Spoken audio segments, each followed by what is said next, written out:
शेतकऱ्यांची दुखणी शेतकऱ्याला माहिती असतात. आत्ताची सगळ्यात मोठी अडचण जर ग्रामीण भागात काय जाणवत असेल तर गवत जाळण्याचं मशीन आपल्याला म्हणू शकतो. पण हे कशा पद्धतीनं चालतं. त्यामुळे ते पीक आणि गवत हे ओळखू शकतो. आकार बदलता येतो, कस्टमाइज तुम्हाला तुमच्या एंडला करता येतं. कळत न कळतपणे आपण वेगवेगळ्या आजारांना पण त्याच्यापासून आमंत्रण देतोय. नमस्कार, मी Deepak Darade, for the people news मध्ये आपलं सर्वांचं स्वागत आहे. मंडळी, आपण बारामती इथं जे कृषी प्रदर्शन सुरू आहे, शेतीमध्ये जे नवीन प्रयोग सुरू आहेत, नवीन संशोधनं सुरू येत आहेत आणि नवीन उपकरणं सुद्धा येत आहेत. शेती पिकं असतील, शेतीतल्या कामाच्या संदर्भात असतील, आणि हे सगळं आपण बघतोय. आणि इथे एक मला अतिशय अनोखं असं एक तंत्रज्ञान इथं ठेवलेलं आहे. म्हणजे आपण ग्रामीण भागातले जर तुम्ही असाल आणि शेतीशी जर तुमची जवळची म्हणजे नातं असेल किंवा शेती तुम्हाला माहिती असेल, तर शेती करणाऱ्यांसाठी आत्ताची सगळ्यात मोठी अडचण जर ग्रामीण भागात काय जाणवत असेल तर शेतमजूर मिळत नाहीत. आणि मग मग खुरपणी असेल, गवत काढणं असेल, ह्या सगळ्या कामासाठी आहे ना, मजूर मिळत नाही. आणि मिळलेच तर त्यांचा रोजगार हा मोठ्या प्रमाणात असतो. ते किती वेळ येतात, शेतकऱ्यांची दुखणी शेतकऱ्याला माहिती असतात. आणि मग आपण समजा त्याच्यावर तणनाशक टाकतो, तर ते तणनाशक टाकल्यानंतर त्याचा अंश हा पिकांमध्ये पण जातो. त्याच्यामुळं तो कुठंतरी आपल्याही पोटामध्ये, ते जर अन्नधान्य आपण खाल्लं तर ते आपल्याही पोटामध्ये जात असतं. परंतु म्हणून याच्यावरती एक रामबाण उपाय शोधला गेलेला आहे. आणि हे ऑटो चालणारं हे असं मशीन आहे, हे तणनाशक आहे. पण हे कशा पद्धतीनं चालतं, याचा मानवी आरोग्यावरती परिणाम कसा होत नाही आणि तण कशा पद्धतीनं ते नष्ट केलं जातं हे आपण समजून घेऊ. माझ्यासोबत इथं राहुल जी आहेत. राहुलजी, आपलं मनापासून स्वागत आहे फॉर द पीपल न्यूज मध्ये. हे काय तंत्रज्ञान आहे आणि कशा प्रकारे चालतं, याचा उपयोग कसा होतो, हे शेतकऱ्यांना परवडेल का, ह्याचं कधी संशोधन झालं, ही सगळी माहिती खरं तर जाणून घ्यायची. महाराष्ट्रातल्या शेतकऱ्यांना खरं तर ही माहिती आवडेल आणि त्यांना उपयोगी पण पडेल. काय सांगाल याच्याविषयी, काय हे तंत्रज्ञान आहे? हे लेझर तंत्रज्ञानावरती आधारित गवत जाळण्याचं मशीन आपल्याला म्हणू शकतो साध्या सोप्या भाषेमध्ये. हे मशीन लर्निंग तंत्रज्ञानावर आधारित आम्ही याला 15 ते 16 प्रकारचे वेगवेगळे गवत शोधायला शिकवलेलं आहे. एक एक गवत आयडेंटिफाय करण्यासाठी आम्ही दिवसाच्या वेगवेगळ्या वेळांमध्ये दिवसाच्या त्या गवताच्या लाईफच्या स्टेजप्रमाणे त्याला 50-60,000 डिफरंट फोटोग्राफ्स घेऊन हाय रेझोल्युशन फोटोग्राफ्सने त्याला ट्रेन केलेलं आहे. त्यामुळे ते पीक आणि गवत हे ओळखू शकतं. याच्या व्यतिरिक्त जर का तुमच्याकडे कुठलं गवत असेल तर आम्ही त्या गवताचा प्रकार त्याला आयडेंटिफाय करून त्याला शिकवू शकतो. हे आमचं स्वतःचं पूर्ण टेक्नॉलॉजी स्वतः आम्ही पुण्यामध्ये डेव्हलप केलेली आहे. आमची पुण्याची कंपनी आहे अश्मन टेक्निकल्स प्रायव्हेट लिमिटेड म्हणून. या कंपनीमध्ये आम्ही सॉफ्टवेअर, मेकॅनिकल, हार्डवेअर सगळं आमचं स्वतःचं होम ग्रोन आहे. पण हे आता सगळं शिकवलं तुम्ही, म्हणताय 15-16 तण आहे आणि ते शिकवलेले, पण हे चालणार कसं शेतकऱ्याला? त्या पद्धतीचं म्हणजे तुम्ही ट्रेनिंग देणार किंवा हे आता तुम्ही रिमोट वरती चालवताय, ह्याचा जो आकार आहे, म्हणजे हे कुठल्या पिकांमध्ये तणनाशक म्हणून वापरलं जाणार? म्हणजे ऊस आहे, कांदा आहे, अनेक प्रकारची पिकं आहेत. ती कुठली पिकं आहेत? याला कुठलं पीक आहे हे समजत नाही. याला आम्ही फक्त गवत किंवा तण ओळखायला शिकवलेलं आहे. खालचं पीक कुठलं आहे याच्याशी त्याला काहीही कर्तव्य नाही. तो फक्त ओळखणार ते गवत आहे आणि त्या गवतावरती लेझर टाकणार. नाही, पण हे चालवायचं मला आता, ह्याच्या दोन चाकांमधला जो डिस्टन्स आहे, त्याच पद्धतीनं लागवड करावी लागेल तरच हे फिरेल. असं जरुरी नाहीये. ह्याला जोपर्यंत पीक तुमचं 1.5 फूट उंचीपर्यंतचं आहे तोपर्यंत पिकाच्या वरून चालवायचं आणि त्याच्यानंतर याचा आकार छोटा करता येतो. वरची कॅनोपी जी आहे ती काढायची. 4 बोल्ट त्याला दिलेले आहेत. ते सोडायचे आणि त्याला मध्ये आणायचं. 4 बोल्ट तुम्ही रिमूव्ह केल्यानंतर तुम्हाला दोन्ही चाकं दोन्ही बाजूची मध्ये आणता येतात. 1.5 फुटापासून साधारणपणे 5.5-6 फुटापर्यंत हा लहान मोठा करता येतो. जशी तुमची सरी असेल त्या सरीप्रमाणे त्या पिकाच्या तुमच्या लागवडीप्रमाणे याला लहान किंवा मोठं करता येऊ म्हणजे शकतं. आकार बदलता येतो. आकार बदलता येतो. कस्टमाइज तुम्हाला तुमच्या एंडला करता येतं. बरोबर. आता तुम्ही म्हणजे हे का असं संशोधन करावंसं वाटलं? कारण ग्रामीण भागामध्ये खरंच मजुरांचा तुटवडा आहे. ही समस्या खूप आहे शेतकऱ्यांकडं. पण एवढं एकच कारण नसेल. खरं तर दुसरं एक आहे, की आपण तणनाशक मारतो.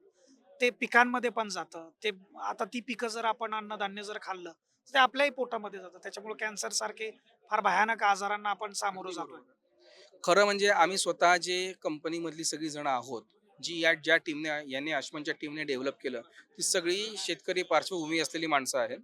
आणि आम्हाला स्वतःकडे शेती असल्यामुळे शेतकऱ्यांच्या ज्या काही समस्या आहेत त्या आम्हाला पूर्णपणे माहिती आहेत. ते आम्ही स्वतः अनुभवतो. रोजच्या रोज आम्हाला त्या गोष्टींना फेस करावं लागतं. त्यातला पहिला जो प्रश्न तुम्ही सांगितला तो म्हणजे शेतमजूर न मिळणं. जेव्हा खरोखर सीझन असतो तेव्हा 2-2, 3-3 दिवस थांबावं लागतं. जसं आपण कधी म्हटलं की वापसा झाला नसेल आणि आपण जर कधी गवत काढायला गेलो पावसाळ्याच्या दिवसांमध्ये जेव्हा लागवड झालेली असते तेव्हा, तेव्हा 1 दिवस 2 दिवस जरी आपल्याला मजूर नाही मिळाले तर पुन्हा पावसाची सर आली. असं करत करत गवत खूप वाढतं आणि ते जेव्हा आपण खुरपणी करायला जातो, दुप्पट तिप्पट खर्च येऊ शकतो 2-3 दिवसांच्या फरकाने सुद्धा. त्यावेळेला खरोखर अशी वेळ येते की जर का आपल्याजवळ दुसरं काही ऑटोमेटेड काम करणारं कधी असेल, तर ते आपण पावसामध्ये जेव्हा चिखल असेल त्या चिखलामध्ये सुद्धा हे चालू शकतं. कमी वापशामध्ये पण हे चालू शकतं. तो एक मोटिव्ह होता अशा प्रकारचा काहीतरी देण्यासाठीचा. दुसरा मोटिव्ह जो तुम्ही सांगितला, की सगळे लोकं सरसकट मजूर मिळत नाही म्हणून त्याच्यावरती तणनाशक फवारतात. ते तणनाशक जमिनीवरती एक लेयर तयार करतं आणि तो लेयर मुळांमधून शोषला जाऊन ते पिकांमध्ये पण जातं आणि ते इनडायरेक्टली आपल्या सगळ्यांच्या आपण ते कन्झ्युम करतो त्याच्यामध्ये ते जातंय. ते कळत न कळतपणे आपण वेगवेगळ्या आजारांना पण त्याच्यापासून आमंत्रण देतोय. आपली स्वतःची इम्युनिटी आपण त्याच्यामुळे कमी करतोय. हे 2 मेजर मोटिव्हज आहेत. हे आम्ही अशा प्रकारचं काहीतरी करतोय. आता हे लेझर वरती तुम्ही म्हणताय हे सगळे ट्रीट केलं जाते याचा मानवी समजा जो कोण चालवतोय त्याला काही अपाय होऊ शकतो का? हे ब्ल्यू लेझर आहे. ब्ल्यू लेझर टेक्नॉलॉजी आम्ही याच्यामध्ये वापरलेली आहे. याचा पिकांवरती किंवा मानवी आरोग्यावरती काहीही परिणाम होत नाही. 1 मिलीमीटर अंतरापर्यंत पीक आणि तण याच्यामधला फरक हे ओळखू शकतं आणि त्या 1 मिलीमीटर अंतरावरती त्या ठिकाणी काही सेकंदांसाठी तो लेझर रे पडतो आणि त्याला जाळतं. जमिनीच्या वरती जो प्रकार आलेला असेल गवताचा, ज्याला आपण बुंध्यापासून वर आलेला असेल किंवा त्या तणाच्या बुडाजवळ तो लेझर जाईल आणि त्या ठिकाणी तो त्याला मारेल. आणि ते 2-3 सेकंदापासून 4-5 सेकंदांपर्यंत 10 सेकंदांपर्यंत तण किती जाड किती उंचीचं आहे त्याप्रमाणे तेवढा वेळ कमी जास्त लागू शकतो. पण चालवणाऱ्या माणसाला आणि आजूबाजूच्या जमिनीला आणि पिकाला त्याच्यापासून कुठलाही अपाय होत नाही. थोडस डेमॉन्स्ट्रेशन दाखवू शकता म्हणजे आपल्या आता आम्ही नाही डेमॉन्स्ट्रेशन दाखवू शकत कारण की गर्दी खूप आहे म्हणून आम्ही याचा डेमो बंद ठेवलाय. आमचा व्हिडिओ आहे चालू. त्या व्हिडिओवरती आम्ही याची ऑलरेडी व्हिडिओग्राफी करून ठेवलेली आहे ती तुम्ही बघू शकता. किमान एक्सप्लेन कराल तुम्ही प्रेक्षकांसाठी आमच्या? हा हे साधारणपणे लेझर तंत्रज्ञानावर चालणारं जे मशीन आहे ते तुमच्या समोर आहे. हे बॅटरीवरती चालतं. 7 तासाचा चार्जिंग आहे. 7 तासामध्ये त्याचं वर्किंग आहे. कमीत कमी 7 तासामध्ये 3.5 ते 4 एकर हे कव्हर करू शकतं. याच्यामध्ये गवत किती आहे, डेन्सिटी गवताची किती जाड आणि किती मोठं गवत आहे त्यानुसार याला वेळ कमी जास्त प्रमाणामध्ये लागू शकतो. याच्याबरोबर आम्ही अजून 3 अटॅचमेंट देणार आहोत.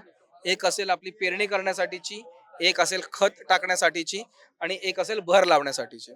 म्हणजे आतमधला भाग जो आहे लेझरचा अटॅचमेंटचा तो काढायचा, त्या ठिकाणी ही अटॅचमेंट लावायची आणि रिमोट कंट्रोलवरती हे चालवायचं. आमचा उद्देश आहे की जवळपास शेतीमधली जी कामं होतात मजुरांकडून किंवा बैलांकडून जी कामं केली जातात त्या कामांना किंवा छोट्या ट्रॅक्टरने ती सगळी कामं मशागतीची याच्याने रिप्लेस करायची. याचा स्वतःचा वेट साधारण एक 150-200 किलो पर्यंत जातं.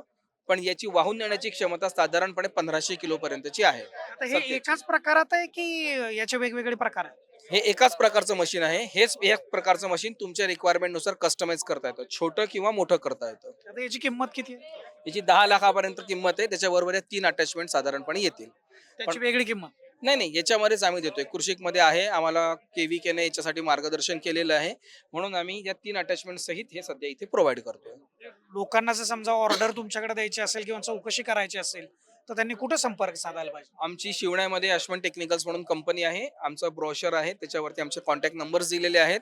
त्या ठिकाणी तुम्ही आम्हाला कॉन्टॅक्ट करू शकता. आम्ही सध्या लोकांकडून ज्यांना इंटरेस्ट आहे त्यांच्या इन्क्वायरी भरून घेतोय. नंतर एक 3 ते 4 महिन्यामध्ये आम्ही याची डिलिव्हरी चालू करू. आणि हे सगळं म्हणजे शेतकऱ्यांसाठी फायद्याचं ठरेल, वरदान ठरेल शेतकऱ्यांना. असं आम्हाला वाटतं उद्देश तर तोच आहे. वरदान ठरणं म्हणण्यापेक्षा की ऑपरेशन्स इझी व्हावे हा आहे. वरदान वगैरे काय आम्ही असं मोठं वाक्य नाही बोलू शकत. नाही, त्याचं कारण आहे कारण हे तणनाशक जे आपण मारतोय आणि त्याच्यातून मानवी आरोग्य धोक्यामध्ये येत आहे ते पण रिप्लेस होणार आहे सगळं. सर कसं आहे ना मानवी आरोग्य धोक्यामध्ये येतंय ह्या आपला दोष आहे. शेतकऱ्याला जेव्हा आपण एखादा बिझनेस म्हणून किंवा इंडस्ट्री म्हणून त्या गोष्टीकडे बघतोय तर त्याने स्वतःचा फायदा वाढवण्यासाठी स्वतःची कॉस्ट कमी करण्यासाठी जर का तणनाशक वापरले त्याच्यात त्याचा दोष नाहीये कारण मजूर अवेलेबल नाहीये. त्यामुळे वरदान वगैरे बिझनेसमध्ये या गोष्टी होत नाहीत. आपण शेतीला बिझनेस म्हणून आम्ही बघतोय कारण मी स्वतः शेतकरी आहे. माझी पण पार्श्वभूमी शेतीची आहे. आपण बिझनेस म्हणून बघत नाही. तो एक फक्त जिव्हाळ्याचा विषय असतो आपला. पण बिझनेस म्हणून तुम्ही बघाल तर कितीतरी लोक दुधामध्ये पाणी टाकून दूध विकताच ना. मग त्या कंडिशनमध्ये शेतकऱ्याने स्वतःची कॉस्ट कमी करण्यासाठी तणनाशक वापरलं ज्याला जो बेस्ट अवेलेबल रिसोर्सेस मधला जो पर्याय त्याला अवेलेबल आहे तो त्याने निवडला तर त्याच्यात त्याचा दोष नाही. आम्ही त्याला पर्याय शोधून देतोय, त्याची प्रोडक्टिव्हिटी वाढवण्याचा प्रयत्न करतोय. वरदान ह्याचं आपल्या मानवी आरोग्याला होईल की जे लोक त्याला कन्झ्युम करतात. शेतकऱ्याचा याच्यामध्ये काही दोष नाही, त्याला तुम्ही पर्याय दिलं. आज माझ्याकडे हजारो लोकांनी त्यांच्या इन्क्वायरीज लिहून दिल्या, त्यांना पर्याय आहे ना स्वस्तातला. का ते 10 लाखाचं मशीन घेण्यासाठी इथे येऊन प्रेरित होऊन येतात आहे? पण परवडेल त्यांना हे 10 लाख रुपयाचं मशीन? तुम्ही जसं ड्रोन घेताय, तुम्ही जसं हे घेता, ट्रॅक्टर घेता, भाड्याने चालवता किंवा 2-3 लोक मिळून घेता. तुम्ही आज जर का सर्वसाधारणपणे आम्हाला जेवढी माहिती आहे, एका एकराला साधारणपणे 3,000 ते 4,000 रुपये एका एकराला खुरपणी करायला खर्च येतो आणि साधारणपणे शेतकऱ्याला वर्षातून कमीत कमी 4 वेळा तरी खुरपणी करावी लागते. 12,000 ते 16,000 रुपये तुमचं त्याच्यामध्ये खर्च होतो प्रत्येक शेतकऱ्याचा. ते कुठलंही पीक असू देत एवढं करावंच लागतं एकरी. आम्ही हे जर का दिलं तर 2 तासामध्ये कमीत कमी तुमचं 1 एकर याच्यामध्ये कव्हर होणार. हे भाड्यानं पण ते देऊ शकतात. तुम्ही त्याच्यातून व्यवसाय करू शकता. तो काही प्रश्न नाही, म्हणजे तुम्ही व्यवसाय म्हणून पण घेऊ शकता. तुमचं क्षेत्र मोठं असेल तुम्ही स्वतः वापरू शकता. गट आहेत, गट मिळून पण तुम्ही ही गोष्ट घेऊ शकता. धन्यवाद राहुलजी ही सगळी माहिती दिल्याबद्दल. एक शेतकऱ्यांसाठी अतिशय वरदान ठरेल, शेतकऱ्यांसाठी आणि खरं तर लोकांसाठी. म्हणजे तणनाशक जे आपण वापरतो तो पर्याय किती आहे किती नाहीये हा सगळा पुढचा भाग आहे, वेगळा भाग आहे. परंतु तणनाशक या यंत्रामुळे वापरणं बंद होऊ शकतं आणि याच्यातून खरं तर व्यवसायाची सुद्धा एक मोठी संधी आहे. जसं ट्रॅक्टर आपण वापरतोच, इतरही अनेक उपकरणं आहेत ती सुद्धा वापरतो. अशा पद्धतीने हे सुद्धा उपकरण तणनाशकासाठी आपण वापरलं जाऊ शकतं शेतीमध्ये. आणि सगळ्यात मोठी समस्या जी शेतमजुराची आहे, खुरपणीसाठी लागणारी, त्यासाठी एक हा उत्तम पर्याय असू शकतो. कॅमेरामॅन रोहित वनकटेसह मी Deepak Darade, for the people news, Baramati.